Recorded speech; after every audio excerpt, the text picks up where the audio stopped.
Hello friends, welcome to study कर। मैं हूं आपका दोस्त प्रभाकर। डेली करेंट अफेयर्स में आज हम डिस्कस करने वाले हैं 7 मार्च 2023 से related most important current affairs के क्वेश्चन। तो आप इस पूरे लेक्चर को बहुत ही ध्यान से लास्ट तक जरूर देखिएगा। लास्ट में आपसे एक क्वेश्चन पूछा जाएगा जिसका आंसर आपको कमेंट बॉक्स में देना है। दोस्तों, अगर आप चैनल पर पहली बार आए हैं तो सब्सक्राइब कर लें और बेल आइकन भी दबा लें, जिससे आपको समय पर और सबसे पहले नोटिफिकेशन मिल सकेगा। हमारे जितने भी सोशल मीडिया प्लेटफॉर्म हैं उन पर भी आप हमें फॉलो कर लें। सभी का लिंक डिस्क्रिप्शन बॉक्स में दिया गया है। चलिए दोस्तों, सबसे पहले कल के करेंट अफेयर्स को रिवाइज करते हैं, फिर आज के क्वेश्चन डिस्कस करेंगे। कल का पहला क्वेश्चन था, भारत में पहली बार महिला प्रीमियर लीग की शुरुआत कहां से हुई है? तो दोस्तों, नवी मुंबई से हुई है।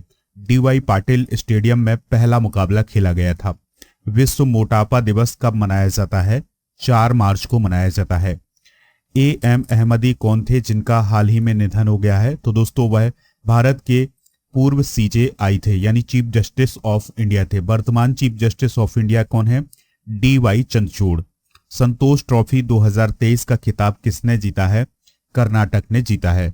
और ये संतोष ट्रॉफी जो है दोस्तों, ये फुटबॉल से रिलेटेड है। कैच द रैन अभियान की शुरुआत किसने की है? द्रौपदी मुर्मू जी ने की है।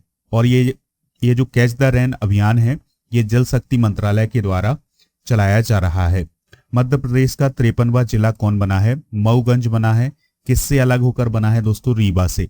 सेफ सिटी प्रोजेक्ट की शुरुआत कहां से हुई है? बेंगलुरु से। मुंबई के प्रसिद्ध बड़ा पाव को दुनिया के सर्वश्रेष्ठ सैंडविच की सूची में कौन सा स्थान हासिल हुआ है? तो 13वां स्थान हासिल हुआ है। ये थे कल के करेंट अफेयर्स के क्वेश्चन। चलिए दोस्तों, आज का पहला क्वेश्चन डिस्कस करते हैं। आज का पहला क्वेश्चन है, हाल ही में ब्रह्मोस मिसाइल का परीक्षण किस जहाज से किया गया है? बहुत ही इंपॉर्टेंट क्वेश्चन है। तो दोस्तों, अभी हाल ही में ब्रह्मोस मिसाइल का जो परीक्षण है वो कोलकाता श्रेणी के विध्वंसक जहाज से किया गया है। ठीक है, तो इसका right answer option number A हो जाएगा।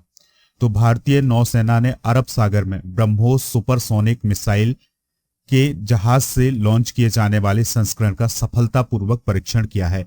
यानी कि अभी हाल ही में जो ब्रह्मोस मिसाइल लॉन्च की गई है, ये वो वाली ब्रह्मोस मिसाइल लॉन्च की गई है जिसको जहाज से लॉन्च किया जाता है। ठीक है, तो इसको अरब सागर में अभी हाल ही में लॉन्च किया है। किसने किया है? भारतीय नौसेना ने। पिछले साल दोस्तों, भारत और फिलीपींस के बीच में एक समझौता हुआ था। किस मिसाइल को लेकर के? तो याद रखिएगा, ब्रह्मोस मिसाइल को लेकर के। ठीक है, $3.75 करोड़ का ये समझौता हुआ था। तो ये पॉइंट भी आपको नोट करना है। बात आई है ब्रह्मोस मिसाइल की। तो दोस्तों, ब्रह्मोस मिसाइल जो है भारत और रूस के सहयोग से बनाई जा रही है। ठीक है, और इसे पनडुब्बी जहाजों, हवाई जहाज या जमीन से लॉन्च किया जा सकता है। और एक और पॉइंट आपको याद रखना है दोस्तों, यहां पर बात आई है ब्रह्मोस मिसाइल की। तो इसका पहला परीक्षण या इसको कब शुरू किया गया था? तो 2006 में शुरू किया गया था। और दोस्तों, जो ब्रह्मोस मिसाइल का नाम है, ये 2 नदियों के नाम पर रखा गया है। 2 नदियां कौन कौन सी हैं? एक है भारत की ब्रह्मपुत्र और एक है दोस्तों रूस की मोस्कवा। तो इन दोनों के नाम पर ब्रह्मोस मिसाइल का नाम रखा गया है। ठीक है, यहां पर बात आई है भारतीय नौसेना की। तो दोस्तों याद रखिएगा, नौसेना के प्रमुख कौन है? आर हरि कुमार हैं। और इसके अलावा दोस्तों, एक पॉइंट और याद रखना है कि भारत में नेवी डे कब मनाया जाता है? 4 दिसंबर को मनाया जाता है। अगला क्वेश्चन है, 19 से 20 मार्च 2023 तक पहली लेबर 20 मीटिंग किस शहर में आयोजित की जाएगी? तो दोस्तों, ये अमृतसर में आयोजित की जाएगी। कहां पर दोस्तों? अमृतसर में। तो पहली लेबर 20 बैठक 19 से 20 मार्च 2023 तक अमृतसर पंजाब में आयोजित होने वाली है। दोस्तों, अभी एक दिन और डिस्कस किया था कि जो यूथ 20 की जो बैठक है ये कहां पर आयोजित हुई है? पहली बैठक ये गुवाहाटी असम में आयोजित हुई है। इसी प्रकार से लेबर 20 की जो बैठक है ये अमृतसर पंजाब में होने वाली है। आप सभी को पता है कि G20 का समिट जो है वो भारत में हो रहा है। तो उससे जुड़े हुए जितने भी समूह बने हुए हैं दोस्तों, उन सबकी बैठक अब इंडिया में ही होगी। तो अब लेबर 20 की जो बैठक है ये अमृतसर पंजाब में होने वाली है। इसमें जो ट्रेड यूनियन की जो लीडर हैं वो इसमें शामिल होंगे और मजदूरों से संबंधित जो भी मुद्दे होंगे उन सभी को उठाएंगे। दोस्तों, इसकी मेजबानी कौन कर रहा है? भारतीय मजदूर संघ कर रहा है। और भारतीय मजदूर संघ भारत में एक ट्रेड यूनियन है। इसका मुख्यालय नई दिल्ली में है। राष्ट्रीय अध्यक्ष हैं हिरण्मय पांड्या और राष्ट्रीय महासचिव हैं रविंद्र हिमते। तो दोस्तों ये सभी पॉइंट जो हैं आपको नोट करना है। और एक पॉइंट और याद रखिएगा कि ये जो भारतीय मजदूर संघ है इसकी स्थापना कब हुई थी? 1955 में हुई थी। ठीक है। और G20 की बात करें तो G20 की स्थापना कब हुई थी? 1999 में हुई थी। तो ये सभी पॉइंट जो है आपको नोट करना है। और G20 में दोस्तों देशों की संख्या कितनी है? तो 19 देश और प्लस यूरोपीय यूनियन भी इसमें शामिल है। आपके लिए एक इन्फॉर्मेशन है कि अगर आप मध्य प्रदेश के किसी भी एग्जाम की तैयारी कर रहे हैं तो उसके लिए मॉक टेस्ट हमारे ऐप पर उपलब्ध हैं। दोस्तों अगर आप SSC और बैंकिंग के एग्जाम की तैयारी भी कर रहे हैं तो उसके लिए भी मॉक टेस्ट ऐप पर उपलब्ध हैं। ऐप को डाउनलोड करें और दोस्तों वहां पर आप मॉक टेस्ट को ज्वाइन कर सकते हैं। ये जो मॉक टेस्ट हैं हिंदी और अंग्रेजी दोनों माध्यम में है, तो आप ज्वाइन जरूर करिएगा। अगर आपको डिस्काउंट चाहिए तो मेरा कूपन कोड यूज करिएगा PS100, आपको डिस्काउंट मिल जाएगा। इसके अलावा दोस्तों डेली करेंट अफेयर्स का जो PDF है ये आपको ऐप पर मिलता है। ऐप का लिंक डिस्क्रिप्शन में दिया गया है।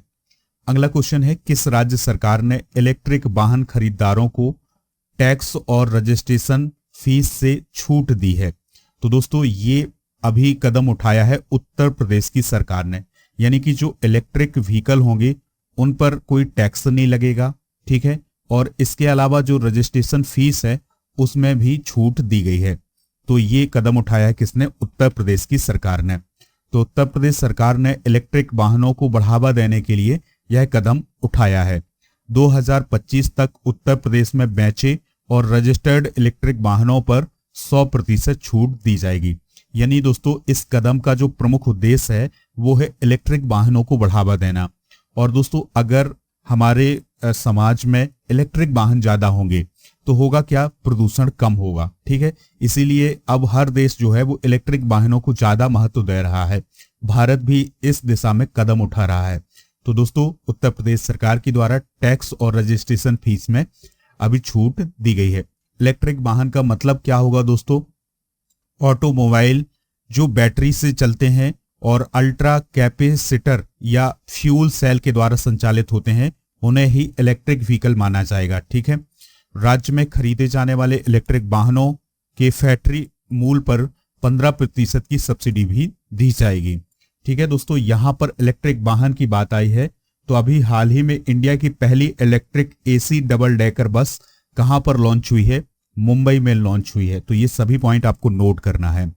अगला क्वेश्चन है, ट्रिपल जंपर ऐश्वर्या बाबू पर कितने साल का प्रतिबंध लगाया गया है? तो दोस्तों ट्रिपल जंपर हैं ऐश्वर्या बाबू, तो उन पर अभी हाल ही में 4 साल का प्रतिबंध लगाया गया है। कितने साल का दोस्तों? 4 साल का प्रतिबंध लगाया गया है। तो भारत की राष्ट्रीय रिकॉर्ड धारक हैं ट्रिपल जंपर ऐश्वर्या बाबू, तो उन पर नाडा के द्वारा प्रतिबंध लगाया गया है। कितने साल का? 4 साल का। ठीक है। यानी 4 साल तक वो किसी भी प्रतियोगिता में भाग नहीं ले सकती हैं।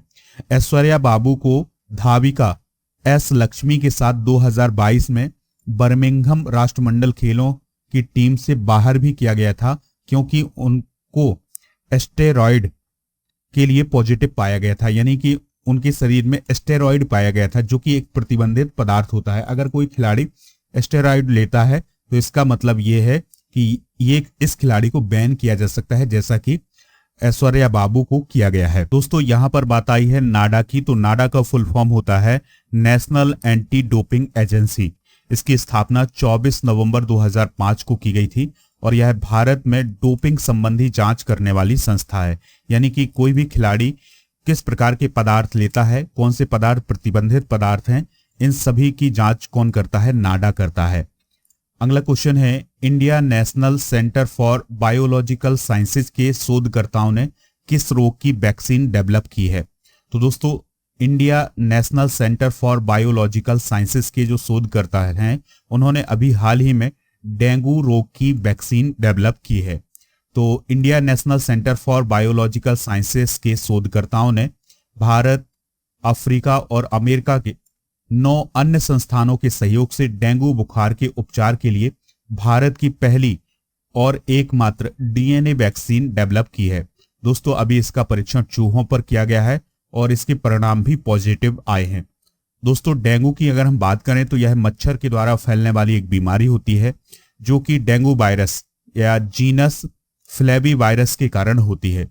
इसका प्रसार जो है किस मच्छर के कारण होता है, तो एडीज मच्छर के कारण होता है। ठीक है, अगला क्वेश्चन है किस राज्य सरकार ने महिलाओं के लिए लाडली बहना योजना शुरू की है?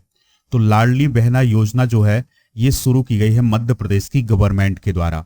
तो मध्य प्रदेश के मुख्यमंत्री शिवराज सिंह चौहान जी के द्वारा 5 मार्च 2023 को महिलाओं को आर्थिक रूप से स्वतंत्र बनाने के लिए लाडली बहना योजना शुरू की गई है। इस योजना का उद्देश्य राज्य में महिलाओं की आर्थिक स्वतंत्रता को बढ़ावा देना और उनके हेल्थ और उनके न्यूट्रिशन की स्थिति में सुधार लाना। दोस्तों इस योजना के अंतर्गत 23 साल से 60 वर्ष की जो महिलाएं होंगी उन्हें इसका फायदा दिया जाएगा और इन महिलाओं के खाते में 1000 रुपए प्रति माह जमा किए जाएंगे। इस योजना का लाभ उन्हीं महिलाओं को मिलेगा जिनके परिवार की जो वार्षिक आय है वो 2.5 लाख रुपए से कम है या जिनके पास 5 एकड़ से कम जमीन है। तो दोस्तों याद रखना है, बहुत ही इंपॉर्टेंट योजना है, एग्जाम में पूछी जा सकती है, तो इसे आप नोट जरूर करिएगा। किस महिला खिलाड़ी ने 2022 का BBC Indian sports women of the year का खिताब जीता है? तो दोस्तों बीबीसी के द्वारा अभी हाल ही में sports women of the year का अवार्ड दिया गया है। तो ये किसे दिया गया है? मीराबाई चानू को दिया गया है। किसे दोस्तों? मीराबाई चानू को। और 2021 में भी किसने जीता था यह खिताब? मीराबाई चानू ने। ठीक है, तो लगातार 2 बार BBC Indian sports women of the year कौन बनी है? मीराबाई चानू। मीराबाई चानू जो है वो भारत की एक वेट लिफ्टर हैं और उन्होंने टोक्यो ओलंपिक 2020 के अंदर सिल्वर मेडल जीता हुआ था। इसके अलावा BBC para sports women of the year का अवार्ड भाविना पटेल को मिला है और प्रीतम सेबाज को बीबीसी लाइफ टाइम अचीवमेंट पुरस्कार से सम्मानित किया गया है। इसके अलावा दोस्तों बॉक्सर नीतू घनघस को BBC emerging player of the year चुना गया है। तो दोस्तों ये अवार्ड जो है आप नोट्स जरूर करिएगा। क्वाड विदेश मंत्रियों की बैठक किस शहर में आयोजित की गई है? तो दोस्तों अभी हाल ही में जो क्वाड के विदेश मंत्री थे वो नई दिल्ली में मिले हैं और इनकी बैठक नई दिल्ली में आयोजित हुई है। ठीक है, इसकी अध्यक्षता यानी इस बैठक की अध्यक्षता हमारे देश के जो विदेश मंत्री हैं डॉक्टर एस जयशंकर उनके द्वारा की गई है। ठीक है, तो इस समूह में भारत, जापान, ऑस्ट्रेलिया और अमेरिका के जो विदेश मंत्री थे वो शामिल हुए थे। ठीक है, क्वाड में ये 4 देश ही शामिल हैं। तो अगर आपसे क्वेश्चन पूछा जाए क्वाड में कितने देश शामिल हैं, तो 4 देश शामिल हैं, भारत, जापान, ऑस्ट्रेलिया और अमेरिका। ठीक है, तो क्वाड को किस लिए बनाया गया था दोस्तों? याद रखिएगा, क्वाड को राष्ट्रीय हितों को बढ़ावा देने के लिए, यानी कि इन 4 देशों के राष्ट्रीय हित जो हैं उनको बढ़ावा देने के लिए और गैर सैन्य क्षेत्रों में सहयोग बढ़ाने के लिए इसको डिजाइन किया गया था। दोस्तों क्वाड को क्वाड्रिलेटरल सिक्योरिटी डायलॉग को चतुर्भुज सुरक्षा संवाद के रूप में भी जाना जाता है। ठीक है, तो जो क्वाड है उसे चतुर्भुज सुरक्षा संवाद के नाम से भी जाना जाता है, यानी क्वाड्रिलेटरल सिक्योरिटी डायलॉग के नाम से जाना जाता है। ठीक है, इसकी स्थापना कब हुई थी? 2007 में हुई थी। दोस्तों देश जरूर याद रखिएगा, क्वाड में 4 देश हैं, भारत, जापान, ऑस्ट्रेलिया और America. India's vaccine growth story from cowpox to vaccine Maitri पुस्तक के लेखक कौन है? तो दोस्तों इसके लेखक हैं सज्जन सिंह यादव। कौन है? सज्जन सिंह यादव। इसका विमोचन किसने किया है? केंद्रीय स्वास्थ्य और परिवार कल्याण मंत्री डॉक्टर मनसुख मंडाविया जी के द्वारा इस पुस्तक का विमोचन किया गया है। ठीक है, लेखक कौन है? सज्जन सिंह यादव, जो कि अतिरिक्त सचिव हैं भारत सरकार में। दोस्तों इस पुस्तक में कोविड-19 टीकों के विकास, उनके उत्पादन और वितरण में भारत की जो प्रभावशाली उपलब्धि रही है उस पर विचार व्यक्त किए गए हैं। अगला क्वेश्चन है, लास्ट क्वेश्चन है, हाल ही में पहली हाई सी ट्रीटी का पर हस्ताक्षर किसने किए हैं? ठीक है, इंपॉर्टेंट क्वेश्चन है दोस्तों, नोट करिएगा। हाल ही में पहली हाई सी ट्रीटी पर हस्ताक्षर किसने किए हैं? तो इस क्वेश्चन का आंसर हो जाएगा संयुक्त राष्ट्र ने। ट्रीटी का मतलब क्या होता है दोस्तों? ट्रीटी का मतलब होता है संधि। हाई सी ट्रीटी का मतलब है दोस्तों, सी माने होता है समुद्र, तो ये समुद्र से रिलेटेड एक संधि है, उस पर हस्ताक्षर किसने किए हैं? संयुक्त राष्ट्र ने किए हैं। तो दुनिया के महासागरों की रक्षा के लिए इस संधि पर हस्ताक्षर किए गए हैं। तो दोस्तों न्यूयॉर्क में संयुक्त राष्ट्र मुख्यालय में 38 घंटे की बातचीत के बाद ये समझौता हुआ है। ठीक है, अब यूनाइटेड नेशन जो है वो हाई सी ट्रीटी 2030 तक दुनिया के 30% समुद्रों की रक्षा करेगा। दोस्तों यह समुद्री संरक्षण के लिए धन में वृद्धि करेगा। कौन? यूनाइटेड नेशन, और नए प्रतिबंध लगाएगा। बात आई है यहाँ पर संयुक्त राष्ट्र की, तो इसके महासचिव कौन है? याद रखिएगा, एंटोनियो गुटेरस हैं। तो दोस्तों ये पॉइंट आप सभी नोट जरूर करिएगा। आज के जनरल नॉलेज के पिटारे में डिस्कस करेंगे भारत के रामसर साइट। दोस्तों चिल्का झील को 1981 में रामसर साइट घोषित किया गया था, ये उड़ीसा में है। केवलादेव राष्ट्रीय उद्यान को 1981 में घोषित किया गया था, ये राजस्थान में है। लोकटक झील को 1990 में घोषित किया गया था, ये मणिपुर में है। बुलर झील को 1990 में घोषित किया गया था, ये जम्मू कश्मीर में है। हरके झील 1990 में घोषित हुई थी, ये पंजाब में है। सांभर झील 1990 में घोषित हुई थी, रामसर स्थल, ये राजस्थान में है। कंजली झील 2002 में घोषित हुई थी, यह पंजाब में है। रोपर वेटलैंड 2002 में घोषित हुई थी, यह पंजाब में है। तो दोस्तों ये रामसर स्थल जो है आप नोट कर लीजिएगा, एग्जाम के लिए इंपॉर्टेंट है। अब आपसे एक क्वेश्चन पूछा जा रहा है जिसका आंसर आपको कमेंट बॉक्स में देना है। हाल ही में ब्रह्मोस मिसाइल का परीक्षण किस जहाज से किया गया है? तो दोस्तों जो भी इसका राइट आंसर हो, ऑप्शन आपके सामने है, तो आप इसका आंसर जरूर दीजिएगा। और लेक्चर पसंद आया हो तो आप इसे लाइक करें, शेयर करें सभी दोस्तों को, सभी सोशल मीडिया प्लेटफॉर्म पर। और अगर आपको पीडीएफ डाउनलोड करना हो तो पीडीएफ मिल जाएगा हमारे ऐप पर। ऐप का लिंक डिस्क्रिप्शन बॉक्स में दिया गया है। जय हिंद, वंदे मातरम।